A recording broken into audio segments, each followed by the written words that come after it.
Eu sou Mário Persona e essas são as respostas que eu dei aos que me perguntaram sobre a Bíblia.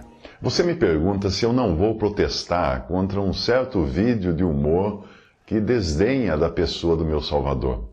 Eu não vejo razão para me intrometer em algo que já está anotado na agenda do Senhor e que Ele mesmo irá resolver cedo ou tarde. Não se espante. Isso é o mundo sendo mundo. E não se pode esperar outra coisa de um sistema que elegeu Satanás como o seu príncipe. O Senhor mesmo avisou antes de partir: já não falarei muito convosco, porque se aproxima o príncipe deste mundo e nada tem em mim. João 14:30.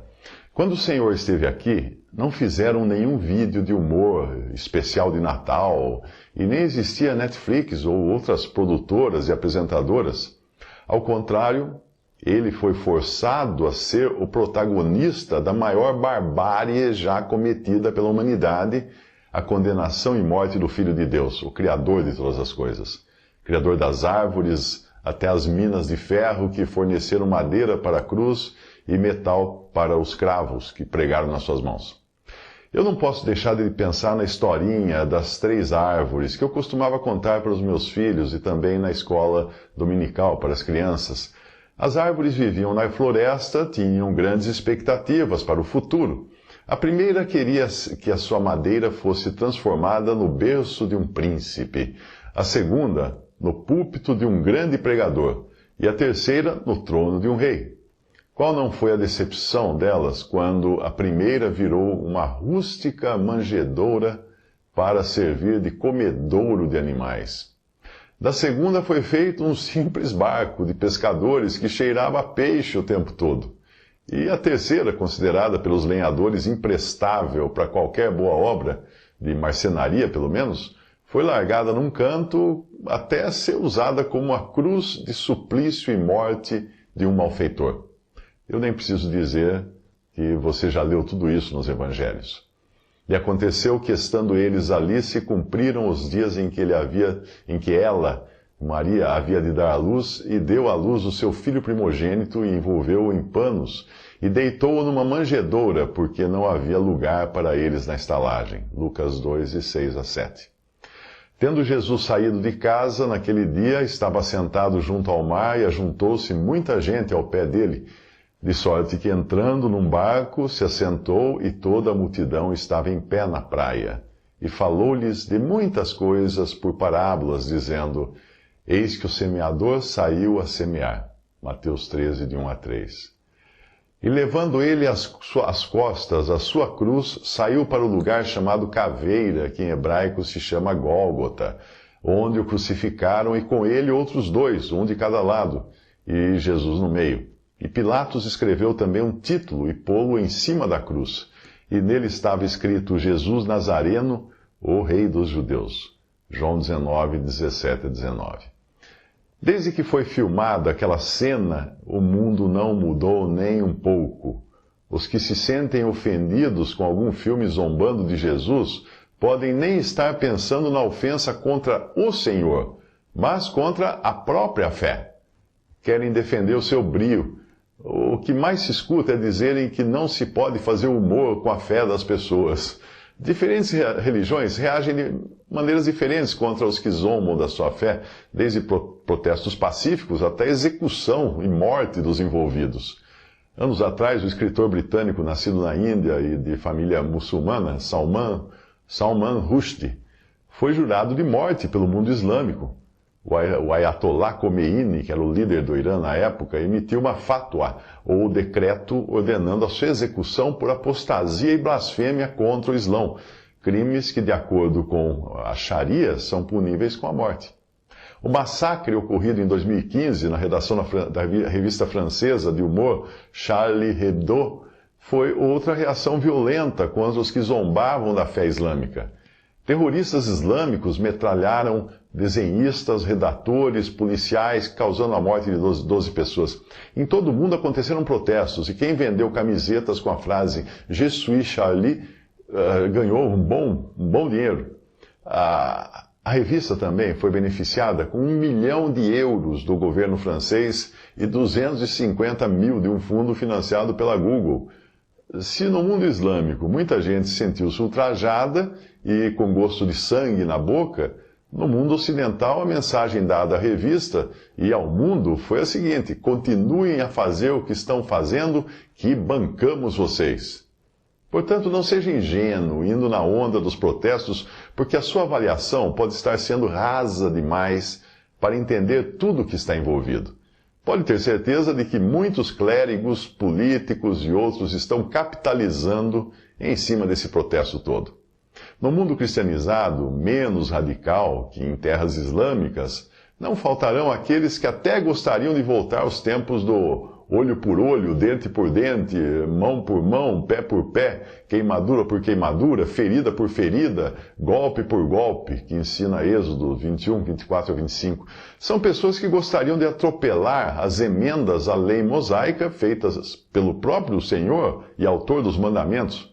Somente o autor da lei podia publicar uma emenda a ela, e por 5 vezes Jesus diz no Evangelho de Mateus: ouvistes o que foi dito, eu, porém, vos digo. Depois das emendas ao não matarás, não cometerás adultério e não perjurarás, Mateus 5, 21, 27 e 33, ele diz: ouvistes que foi dito, olho por olho e dente por dente, eu, porém, vos digo, que não resistais ao mal, mas se qualquer te bater na face direita, oferece-lhe também a outra. E ao que quiser pleitear contigo e tirar-te a túnica, larga-lhe também a capa. E se qualquer te obrigar a caminhar 1 milha, vai com ele 2. Dá a quem te pedir, e não te desvies daquele que quiser que lhe emprestes. Ouvistes que foi dito, amarás o teu próximo e odiarás o teu inimigo. Eu, porém, vos digo, amai a vossos inimigos, bendizei os que vos maldizem, fazei bem aos que vos odeiam, e orai pelos que vos maltratam e vos perseguem, para que sejais filhos do vosso Pai que está nos céus, porque faz que o seu sol se levante sobre maus e bons, e a chuva desça sobre justos e injustos. Pois se amardes os que vos amam, que galardão tereis? Não fazem os publicanos também o mesmo? E se saudardes unicamente os vossos irmãos, que fazeis e mais? Não fazem os publicanos também assim? Sede vós, pois, perfeitos, como é perfeito o vosso Pai que está nos céus. Mateus 5, 38 a 48. Percebe como deve ser diferente a reação do cristão? Reações violentas são iguais aos que praticaram a violência. Não seja ingênuo, muitos dos que hoje protestam não estão protestando contra ofensas feitas à divina pessoa de Cristo, mas estão protestando contra ofensas feitas à sua própria fé, religião e costumes. Ora, todos os dias Jesus é zombado nos púlpitos e na mídia por ministros de Satanás transfigurados em ministros de justiça, como fala 2 Coríntios 11, 15, que por avareza fazem dos ingênuos cristãos negócio com palavras fingidas, como 2 Pedro 2, 3. Jesus disse que esses são os falsos profetas, que vêm até vós vestidos como ovelhas, mas interiormente são lobos devoradores, em Mateus 7,15. Mas o Senhor já tem tudo anotado no seu caderninho, para tratar com eles com o devido rigor. Muitos me dirão naquele dia, diz o Senhor Jesus disse: Senhor, Senhor, não profetizamos nós em teu nome não expulsamos demônios, em teu nome não fizemos muitas maravilhas. E então lhes direi abertamente: nunca vos conheci, apartai-vos de mim, vós que praticais iniquidade. Mateus 7, 22 a 23. Alguns até ocupam postos de destaque no governo depois de terem conquistado uma posição política graças aos votos do seu obediente rebanho e custeada pelas arrecadações que faziam em suas igrejas. Em nome de Jesus. Esses são os que Paulo descreve em sua carta a Timóteo como sendo amantes de si mesmos, avarentos, presunçosos, soberbos, blasfemos, desobedientes a pais e mães, ingratos, profanos, sem afeto natural, irreconciliáveis, caluniadores, incontinentes, cruéis, sem amor para com os bons, traidores, obstinados, orgulhosos, mais amigos dos deleites do que amigos de Deus, tendo aparência de piedade, mas negando a eficácia dela. E como Janes e Jambres resistiram a Moisés, assim também esses resistem à verdade, sendo homens corruptos de entendimento e réprobos quanto à fé. Não irão, porém, avante, porque a todos será manifesto o seu desvario, como também o foi o daqueles. 2 Timóteo 3, de 2 a 5. Se você prestar atenção no contexto, verá que Paulo vinha falando da cristandade no capítulo 2 de 2 Timóteo e continua no mesmo assunto no capítulo 3, para indicar como nos últimos dias deveríamos nos precaver contra esses falsos mestres dessa grande casa, onde não somente há vasos de ouro e de prata, mas também de pau e de barro, uns para a honra, outros para a desonra. E repare como ele termina o capítulo 2, indicando existir o dedo de Satanás nisso tudo. E ao servo do Senhor não convém contender, mas sim ser manso para com todos, apto para ensinar, sofredor, instruindo com mansidão os que resistem, a ver se porventura Deus lhes dará arrependimento para conhecerem a verdade e tornarem a despertar, desprendendo-se dos laços do diabo, em que a vontade dele estão presos. 2 Timóteo 2, de 20 a 26. Se você estiver atento ao que lê na palavra de Deus, saberá identificar quem são esses lobos em pele de cordeiro, quando Paulo os compara aos mágicos de Faraó, que para enganar forjavam os milagres que Deus fazia por mão de Moisés. Como Janes e Jambres resistiram a Moisés, assim também esses resistem à verdade, sendo homens corruptos de entendimento e réprobos quanto à fé. Não irão, porém, avante, porque a todos será manifesto o seu desvario, como também o foi o daqueles. 2 Timóteo 3, de 8 a 9. Mas, se ainda assim você continua acreditando nesses homens, então você não percebeu que a cristandade está tomada de inimigos, não apenas zombadores, incrédulos vindos de fora, como esses que fazem esses vídeos, mas também de homens perversos que torcem as Escrituras a fim de arrebanharem discípulos, seguidores e poderem viver no luxo e na ostentação dos seus jatos e mansões. Não seja ingênuo, nem vá você depois dizer que não foi avisado. Paulo avisou os anciãos de Éfeso que isso aconteceria depois da sua morte. Porque eu sei isto, que depois da minha partida entrarão no meio de vós lobos cruéis que não pouparão ao rebanho, e que de entre vós mesmos se levantarão homens que falarão coisas perversas ou pervertidas, distorcidas, para atraírem os discípulos após si. Portanto, vigiai, lembrando-vos de que durante 3 anos não cessei noite e dia de admoestar com lágrimas a cada um de vocês.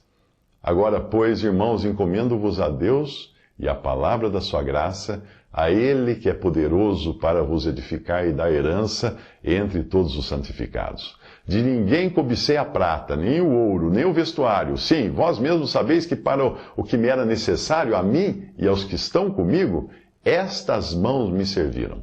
Atos 20, 29 a 34. Você foi na conversa de algum líder religioso milionário que quer usar você de bucha de canhão para protestar contra vídeos de humor ofensivos à pessoa de Cristo? Aconteceu isso com você? Então, meu amigo, antes de abraçar essa causa, veja se não está sendo massa de manobra de clérigos e políticos que têm suas próprias agendas escondidas debaixo de um manto de religiosidade e defesa dos pobres e oprimidos. Eu quero deixar claro a você que se a graça de Deus não tivesse me alcançado na Faculdade de Arquitetura e Urbanismo de Santos, fazer graça para os homens poderia ter sido minha carreira. Na época eu desenhava uma tirinha de humor para um jornal de Cubatão. Sim, na época até cartoons de humor picante, coloridos com guache e coline, eu enviava para Playboy, na expectativa de ser contratado pela revista. E se tivesse emplacado na carreira, eu talvez fosse hoje o editor de vídeos blasfemos contra a pessoa de Cristo, como esses que hoje fazem doer o meu coração. Portanto, em minha carne, eu não sou diferente deles, de qualquer outro inimigo de Cristo, na sua condição natural herdada de Adão, eu não sou diferente, eu poderia estar fazendo esses vídeos também. Um humorista, bem como qualquer outro artista, busca reconhecimento público e aplauso. E guardadas as devidas proporções, como escreveu Paulo, se estivesse ainda agradando aos homens, eu não seria servo de Cristo. Gálatas 1:10. Por ser palestrante empresarial e saber que uma boa palestra deve ter algumas pitadas de humor, eu me policio continuamente para não me deixar embriagar e me empolgar pela busca de aplausos usando de humor chulo, humor ofensivo, humor que não é correto. Mas sabe o que o Senhor pensa dos que fazem textos, vídeos e canções zombando do seu nome? aquilo que diz um verso de uma belíssima canção com o título Rise Again, escrita por Dallas Holm, lançada em 1977, um ano antes da minha conversão a Cristo. Ela diz assim: vão em frente, zombem de meu santo nome, meu amor por vocês continuará igual. Que lindo isso. Exatamente, estamos vivendo o dia da graça, quando Deus amou o mundo de tal maneira que deu o seu Filho unigênito para que todo aquele que nele crê não pereça, mas tenha a vida eterna. Porque Deus enviou o seu Filho ao mundo não para que julgasse o mundo, para que condenasse o mundo, mas para que o mundo fosse salvo por ele. Quem crê nele não é condenado, mas quem não crê já está condenado, porquanto não creu no nome do unigênito Filho de Deus. E a condenação é esta, que a luz veio ao mundo, e os homens amaram mais as trevas do que a luz, porque as suas obras eram más. Porque todo aquele que faz o mal odeia a luz, e não vem para a luz, para que as suas obras não sejam reprovadas, mas quem pratica a verdade vem para a luz, a fim de que as suas obras sejam manifestas, porque são feitas em Deus. João 3, 16 a 21. Se esses e outros zombadores se arrependerem, crerem no Evangelho e aceitarem a Cristo como Salvador e Senhor, eles serão perdoados e todos os seus pecados estarão tão salvos quanto eu hoje estou, já que eu não sou melhor do que eles. Se não se arrependerem, bom, aí a coisa vai ficar muito complicada para eles, porque tudo isso só vai contar milhas na sua condenação, que já é eterna e independente da milhagem. Por natureza, nós já nascemos condenados. Assim que, sabendo o temor que se deve ao Senhor, persuadimos os homens à fé, porque o amor de Cristo nos constrange, julgando nós assim, que se um morreu por todos, logo todos morreram. E ele morreu por todos para que os que vivem não vivam mais para si, mas para aquele que por eles morreu e ressuscitou. Assim que daqui por diante a ninguém conhecemos segundo a carne. E ainda que também tenhamos conhecido Cristo segundo a carne, contudo agora já não o conhecemos deste modo. Assim que se alguém está em Cristo, nova criatura é. As coisas velhas já passaram, eis que tudo se fez novo. E tudo isto provém de Deus, que nos reconciliou consigo mesmo por Jesus Cristo e nos deu o ministério da reconciliação. Isto é, Deus estava em Cristo reconciliando consigo o mundo, não lhes imputando os seus pecados, e pôs em nós a palavra da reconciliação. De sorte que somos embaixadores da parte de Cristo, como se Deus por nós rogasse. Rogamo-vos, pois, da parte de Cristo, que vos reconcilieis com Deus.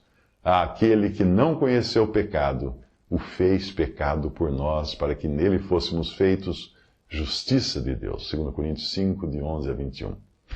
Então, no que diz respeito a você e a mim, que cremos em Cristo, não há com que nos preocuparmos, porque o Senhor está no total controle da situação. Iria você querer defender o Senhor nessa hora? Ora, se você visse um ratinho tentando morder a pata de um leão, será que iria se enfiar no meio dos dois para proteger o leão? Seria uma insanidade. O leão é capaz de eliminar o ratinho com uma só patada, e isso fará o verdadeiro leão de Judá quando vier como o Filho do Homem para julgar. Então, pode deixar que o Senhor defenda a si mesmo, e ai de quem ousa ofendê-lo. Eu sugiro que não fique muito perto de gente assim, e nem queira você brandir o chicote, ou atirar coquetéis molotovs. Não vos vingueis a vós mesmos, amados, mas dai lugar à ira, porque está escrito, minha é a vingança, eu recompensarei, diz o Senhor. Portanto, se o teu inimigo tiver fome, dá-lhe de comer, se tiver sede, dá-lhe de beber, porque fazendo isso amontoarás brasas de fogo sobre a sua cabeça. Não te deixes vencer do mal, mas vence o mal com o bem. Romanos 12, 19 a 21. Logo virá o dia da prestação de contas, que já começará com esses que zombam no momento da última batida do coração, para depois terem de se apresentar novamente em seus corpos diante do grande trono branco e do que estava sentado sobre ele, de cuja presença fugiu a terra e o céu. Porque bem conhecemos aquele que disse, minha é a vingança, eu darei a recompensa, diz o Senhor. Horrenda coisa é cair nas mãos do Deus vivo. Apocalipse 20, 11, Hebreus 10, de 30 a 31. Quanto a todo esse movimento de protesto partindo de católicos e evangélicos, os produtores e atores do filme, além da Netflix, estão adorando a propaganda gratuita. Pode esperar que, muito provavelmente, destilarão uma nova dose do mesmo veneno nos próximos natais. Mas virá um dia quando todos eles terão de se explicar diante do Filho do Homem, que virá julgar pecadores e seus pecados. Aí, ao invés de entrar na cidade pelas portas, como fala Apocalipse 22:14, serão escorraçados a sair pela porta dos fundos. Mas não jogue toda a culpa nesses ímpios zombadores, porque a zombaria começa pela casa de Deus, a esfera da profissão cristã que continuará no mundo depois que os verdadeiros salvos forem arrebatados e restar aqui a casca oca de uma cristandade sem Cristo. Certamente o Senhor não deixa isso passar batido, porque já é tempo que comece o julgamento pela casa de Deus. E se primeiro começa por nós, qual será o fim daqueles que são desobedientes ao Evangelho de Deus? E se o justo apenas se salva, onde aparecerá o ímpio, o pecador? 1 Pedro 4:17-18. Afinal, quando você vê até cristãos professos contando piadas com Deus, com Jesus, com a Bíblia, etc., e você encontra igrejas promovendo comédias stand-up, contratando pastores humoristas, animadores de auditório, ações de coaching, não se pode esperar que incrédulos se comportem como tementes a Deus, pode? Não. Muitos cristãos já não se comportam assim. Procure também uns vídeos meus. Devo protestar contra vídeos de humor? Devo participar de um abaixo-assinado contra filme? O que você acha de comediantes nas igrejas? Nesses vídeos eu trato de um assunto também nesse sentido. Visite respondi.com.br. Adquira os livros ou baixe e-books. Visite 3minutos.net. Baixe o aplicativo.